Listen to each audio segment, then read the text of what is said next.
Hello everyone, in this video I am going to show you how to change video size in Capcut. And here I'm using Capcut for PC.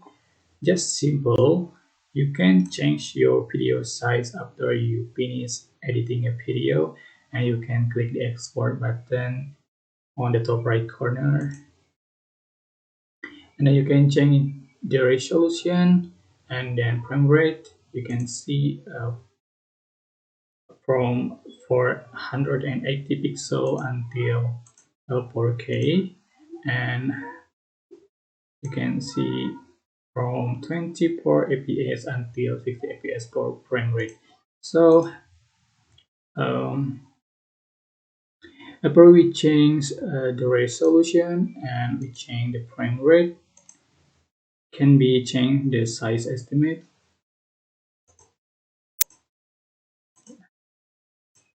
Okay, this, so I think the standard size you can choose 1080 pixel for resolution, and you can change, and you can select this one, yeah, 60 fps for frame rate, so you can get a good result and not broken, and then click export it. So that's how to change video size in CapCut.